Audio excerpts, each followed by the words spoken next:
Assalamu alaikum. Bismillahirrahmanirrahim. Dear students, first of all I would like to introduce myself. My name is Abid Jan, working as a lecturer in chemistry. Dear students, today we will discuss some basic terms in chemistry. As you are familiar with these terms, but these terms will help you in your inter-test examination as well as in your practical examination. ये जो term हम discuss करेंगे ये आप लोगों को आपके inter-test के हवाले से जो MCQs आते हैं उसमें आप लोगों को हेल्प आउट करेंगे। इसके अलावा बोर्ड एग्ज़ाम में जब आप लोगों का केमिस्ट्री का वाइवा होगा उसमें आप लोगों को ये टर्म बहुत ज़्यादा हेल्प आउट करेंगी, क्योंकि बोर्ड एग्ज़ामिनेशन के प्रैक्टिकल के दौरान टीचर इन टर्म्स के बारे में पूछते हैं। So first we will discuss about atom. For the first time word atom were used by a Greek philosopher Democritus. After that John Dalton works on it. Democritus ने word atom को first time introduce किया था। उसके बाद एक English scientist John Dalton आया और इन्होंने इसके ऊपर काम किया और उसके लिहाज से एक थ्योरी रिप्रेजेंट की जिसको कहा जाता है Dalton atomic theory. Word atom basically Greek word है और ये ग्रीक वर्ड एटॉमस से लिया गया है. Atomos mean indivisible particle. So meaning of atom is indivisible particle. According to first postulate of Dalton atomic theory, atom is the smallest particle of matter which is incapable of further subdivision. Dalton atomic theory के मुताबिक atom matter का smallest particle है जिसको हम further divide नहीं कर सकते. लेकिन उसके बाद ये बात थी 1800 की, मतलब बिगिनिंग ऑफ 19th सेंचुरी की. लेकिन 1870s के बाद mean at the end of 19th century some people works on it and they discovered certain atomic particle which are known as subatomic particle. That are electron, neutron, proton. Electron were discovered by J.J. Thomson. Proton were discovered by Eugen Goldstein. Neutron were discovered by James Chadwick. So, still atom is the smallest particle of matter, but it can be divided into simple particle as well. Now, as I mentioned here, this hydrogen, which is one of the isotope of hydrogen element, 1s1, which is known as protium. This one is known as atom. Protium is an atom, deuterium is an atom, tritium is an atom, and all these atoms combined together they form a new substance which is known as element. Element is a substance which is made up of identical atoms. मतलब elements किसको कहा जाता है? जब similar atoms आपस में combine हो जाएं तो वो क्या बनाते हैं? वो element बनाते हैं. It means that element is the combination of similar atom. जिस तरह के यहाँ पर हमने लिखा हुआ है hydrogen 1.008. This one is the atomic number while 1.008 is their mass number, but it is made up of the combination of these three isotopes which is protium, deuterium and tritium. Periodic table में हमारे पास total 118 elements की जगह है. 118 elements मौजूद हैं. 118 elements में से कुछ मेटल्स हैं, कुछ नॉन मेटल्स हैं, जिस तरह के hydrogen, carbon, boron, nitrogen, phosphorus, sulphur, oxygen, fluorine, chlorine, bromine, iodine, astatine, helium, neon, argon, krypton, xenon, radon, ये नॉन मेटल है।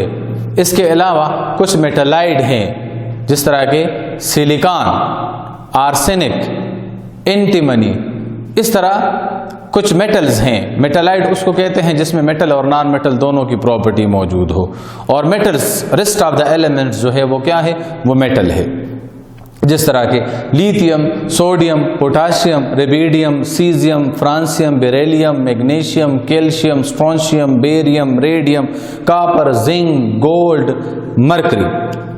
अच्छा, मरकरी से याद आया, ये है मेटल, लेकिन ये लिक्विड फॉर्म में पाया जाता है। इसका मतलब ये हुआ कि पीरियोडिक टेबल में जो एलिमेंट्स गिवन है वो तीनों फिजिकल स्टेट में मौजूद हैं। मतलब कुछ मेटल हैं, कुछ जो सॉलिड हैं, नॉन मेटल है, उनमें से भी कुछ सॉलिड है, लेकिन कुछ गैसियस फॉर्म में भी मौजूद हैं और कुछ लिक्विड फॉर्म में भी मौजूद हैं। जो एग्जाम्पल के तौर पर हाइड्रोजन और नाइट्रोजन, ऑक्सीजन, ये वगैरह क्या है, ये नॉन मेटल है लेकिन गैसियस फॉर्म में पाए जाते हैं। सोडियम, पोटाशियम, कैल्शियम मेटल है, सॉलिड फॉर्म में पाए जाते हैं। मरकरी मेटल है लेकिन लिक्विड फॉर्म में पाया जाता है। ब्रोमीन नॉन मेटल है और लिक्विड फॉर्म में पाया जाता है। इसका मतलब ये हुआ कि पीरियोडिक टेबल में तीनों फिजिकल स्टेट वाले एलिमेंट मौजूद हैं, सॉलिड भी, लिक्विड भी और गैसियस भी, और उनको हम क्या कहते हैं, एलिमेंट्स कहते हैं। वो सिमिलर एटम्स के कॉम्बिनेशन से मिलकर बने हैं। तो जब सिमिलर एटम्स आपस में कंबाइन हो जाएं और वो एक सब्सटेंस बनाएं तो उसको हम क्या कहेंगे, उसको हम एलिमेंट्स कहेंगे। Now another term is molecule. Molecule के हम डिफरेंट डिफिनीशन पढ़ते हैं, जो कि सिंपल सा डिफिनीशन ये है जिससे हमारे एमसीक्यूज क्लियर होंगे। The substance which exist free in nature. Molecule उस सब्सटेंस को कहा जाता है जो फ्री फॉर्म में एग्जिस्ट कर सकता हो। Now the question arise here, what is a substance. Substance किस चीज को कहते हैं? Substance is defined as any pure thing which have uniform chemical composition throughout। वो खालिस चीज जिसकी chemical composition throughout the word uniform हो। like यूनिफॉर्म होने का मतलब क्या है? like मुझे वाटर चाहिए, तो यहां भी मुझे जब पानी मिलेगा तो उसका फार्मूला क्या होगा? H2O। अमेरिका में भी H2O, इंडिया में भी H2O, रशिया में भी H2O, अफगानिस्तान में भी H2O। तो वो तमाम चीजें जिसकी पूरी दुनिया में एक ही केमिकल कंपोजिशन हो उसको क्या कहते हैं? सब्सटेंस कहा जाता है। इसका मतलब क्या हुआ कि तमाम एटम, तमाम एलिमेंट, तमाम मॉलिक्यूल, तमाम कंपाउंड, खा वो आयनिक हो या कोवेलेंट, तमाम आइंस, उनको हम क्या कह सकते हैं? अगर वो प्योर हो तो हम उसको सब्सटेंस कह सकते हैं। सो molecule is a pure substance which exists free in nature and they have uniform chemical composition throughout the world। जिसके हमारे पास एग्जाम्पल है nitrogen, oxygen, hydrogen, H2O, HCl, helium, etc. All these are the example of a molecule। Now why they are free in nature? Why they exist free in nature? According to G.N. Lewis concept।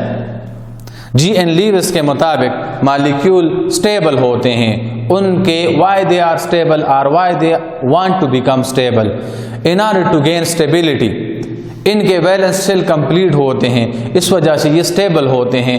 इनके orbitals completely filled होते हैं, जिसकी वजह से ये stable कहलाते हैं, जिसकी वजह से ये फ्री इन नेचर होते हैं। Now we have two types of molecule, homo atomic molecule and hetero atomic molecule. Homo atomic molecule is the name indicate, homo mean same, hetero mean different। So homo atomic molecule, all those molecule which are composed of similar atom are known as homo atomic molecule। We have two types of homo atomic molecule, mono homo atomic molecule while polyhomoatomic molecule. Monohomoatomic molecule mean the molecule which is composed of only one atom. Now these are helium, neon, argon, krypton, xenon, radon, grouped 8A element. Why these are known as molecule? Because they are stable, because they exist free in nature, because they have completely filled valence shell, because they have completely filled orbitals. That's why these are known as molecule. That's why they exist free in nature. Polyhomoatomic molecule, the molecule which are composed of more than two similar atom. Two are more than two similar atom पर जो मुश्तमिल होते हैं उनको हम कहते हैं polyhomoatomic molecule. For example H2, O2, Cl2, N2, O3, P4. Hydrogen molecule, oxygen molecule, nitrogen molecule, chlorine molecule, Br2 bromine molecule, O3 ozone molecule and P4 phosphorus molecule, S8 sulphur molecule. Now हम इनको H2O2 Cl2 N2 चूंकि ये दो atom पर मुश्तमिल है इसलिए हम इनको डाई एटॉमिक मॉलिक्यूल भी कह सकते हैं. And O3 ozone try atomic molecule है क्योंकि ये 3 ऑक्सीजन एटम पर मुश्तमिल है. P4 टेट्रा एटॉमिक मॉलिक्यूल है क्योंकि ये 4 फास्फोरस एटम पर मुश्तमिल है. एंड S8 ये ऑक्टा एटॉमिक मॉलिक्यूल है. ईटा में एक क्वेश्चन आया था, which of the following is known as element as well as molecule. Which of the following is known as element as well as molecule. तो remember that all the homoatomic molecule are also known as elements. All the homoatomic molecule are known as elements. तमाम homoatomic molecule को क्या कहते हैं? Elements भी कहा जाता है. क्यों? क्योंकि एलिमेंट की डिफिनीशन क्या है? जो सिमिलर एटम पर मुश्तमिल हो. होमोएटॉमिक मॉलिक्यूल किसको कहते हैं? जो सिमिलर एटम पर मुश्तमिल हो. इसलिए बाय डिफिनीशन हम इनको एलिमेंट्स, होमोएटॉमिक मॉलिक्यूल को एलिमेंट्स कह सकते हैं. लेकिन अगर आप देख लें, hydrogen is an element, H2 is a molecule, but one is unstable while another is stable. तो इसमें ये डिफरेंस है कि बाज एलिमेंट स्टेबल होते हैं और बाज एलिमेंट अनस्टेबल होते हैं. अगर ये मॉलिक्यूलर फॉर्म में है तो ये स्टेबल कहलाएंगे.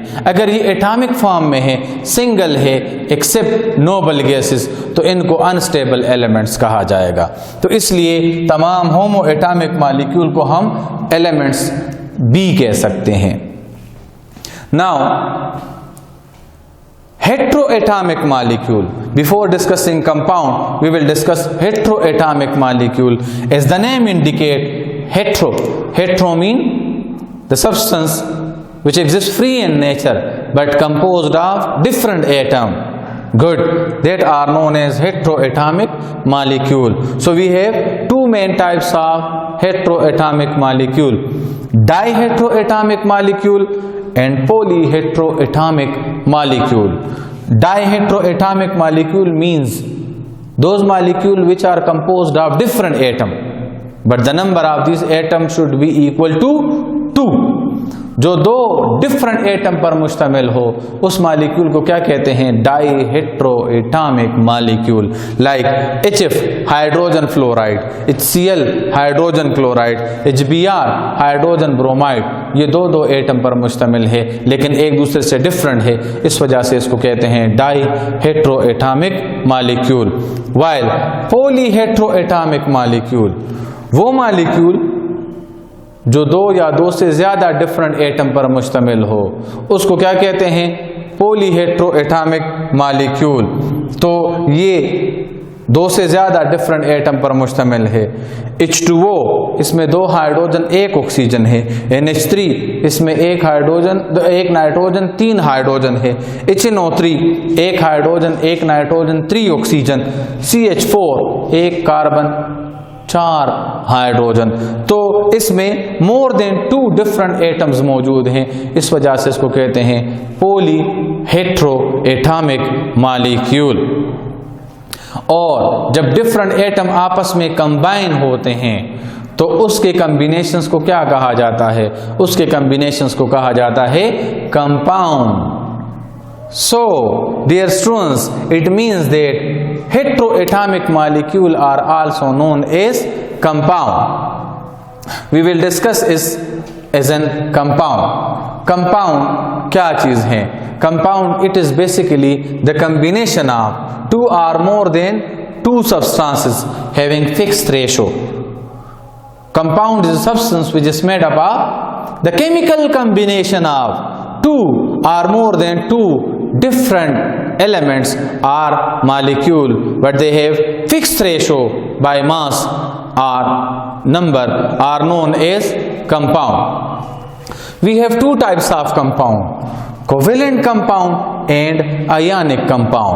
Covalent compound are made up of non-metal and non-metal combination, while ionic compound is made up of metal plus non-metal combination. मतलब कोवेलेंट कंपाउंड बनते हैं नॉन मेटल और नॉन मेटल के कॉम्बिनेशन से, और आयनिक कंपाउंड बनते हैं मेटल और नॉन मेटल के कॉम्बिनेशन से। लेकिन कौन से नॉन मेटल? वो नॉन मेटल जो एक दूसरे से डिफरेंट हो। इसका मतलब क्या हुआ कि वो मॉलिक्यूल जिसमें एटम एक दूसरे से डिफरेंट हो। मतलब ये हुआ कि तमाम हेटेरोएटॉमिक मॉलिक्यूल को हम क्या कह सकते हैं? हम इनको कंपाउंड भी कह सकते हैं। हेटेरोएटॉमिक मॉलिक्यूल क्या कहलाते हैं? कंपाउंड। और होमोएटॉमिक मॉलिक्यूल क्या कहलाते हैं? एलिमेंट्स। अब हमारा कंसेप्ट बन गया है कि मॉलिक्यूल अगर होमोएटॉमिक है तो हम उसको एलिमेंट भी कह सकते हैं, लेकिन अगर मॉलिक्यूल हेटेरोएटॉमिक है तो हम उसको क्या कह सकते हैं? कंपाउंड। लेकिन कौन सा compound? Covalent compound. Ionic compound नहीं, covalent compound is known as molecule as well as compound, but if it is composed of different atoms उसको क्या कहते हैं? उसको कंपाउंड कहा जाता है। Now, like we have example of diheteroatomic molecule and polyheteroatomic molecule. इनको हम इन diheteroatomic और polyheteroatomic molecule को हम क्या कह सकते हैं? कंपाउंड भी कह सकते हैं। हम इसको एलिमेंट नहीं कह सकते, हेटेरोएटॉमिक मॉलिक्यूल को एलिमेंट नहीं कह सकते क्योंकि ये डिफरेंट एटम पर मुश्तमिल है।